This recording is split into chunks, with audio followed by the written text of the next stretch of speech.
Let's talk about this Anthony Fauci fraud, Anthony Fraudchi. He went on CNN yesterday to talk about what Ron DeSantis is doing right here in Florida. And he's clearly nervous. And just watch, if you want to see the beautiful perfection of the mainstream media, watch as the interviewer asks him an extremely loaded question and clearly is on his side in this whole thing. So politicized as COVID-19. I mean, you found yourself, we've talked about this many times, at the center of some of that angry debate. Elon Musk just came at you and attacked you. But the latest now, Dr. Fauci, is Florida Governor Ron DeSantis. He's now asking the Florida Supreme Court to greenlight an investigation into, and the way he put it, is any and all wrongdoing in Florida with respect to COVID-19 vaccines. What's your reaction to that?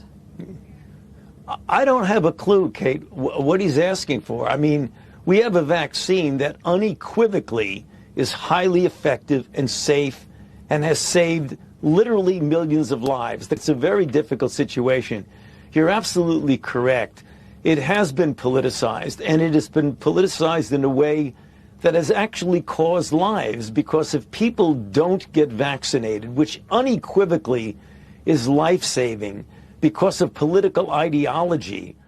Everything he said there is a lie. It never stops with the guy. The balls on this bureaucratic buffoon are large. He has large balls. I'll give him that. A couple of things there. First off, the vaccines are not highly effective. Fact check me, fact checkers.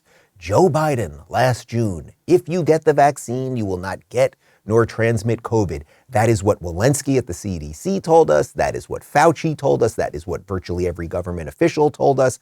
Before this, if you were vaccinated against something, before the COVID vaccine, you did not get the thing. That's what we all thought vaccine meant. Oh, you get you're vaxxed from polio? You ain't gonna get polio. Polio, vaccine, polio, that way. Polio doesn't go this way, doesn't get in the system. But they've literally changed the definition of vaccine because the COVID vaccines do not work as every previous vaccine. So that's one thing. Then he says that it saved millions of lives. There's just no evidence of this. There is no long-term evidence of this.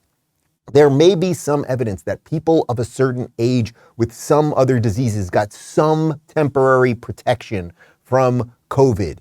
Perhaps, but there is no evidence that it has saved millions and millions of lives. I don't think, honestly, at this point, that there's any evidence. Had we done nothing, and I really mean that, absolutely nothing, we would have known that there's this kind of flu-like thing going around the world, and everyone's just going to kind of get it. And just remember, everybody, take care of yourself. Don't forget to drink a little water, get a little sunshine, exercise every now and again, maybe get off your ass. I think things probably would have been better. Well, I think things for sure would have been better at a sort of psychological level after the insanity and the gaslighting of the last 2.5 years. And also this idea that we're the ones that politicized this thing. We politicized it by pushing back on the nonsense. That's what he's saying. These people politicize it, meaning the Republicans or conservatives, whatever. It's like, wait a minute. First off, in the world we live in now, everything is political.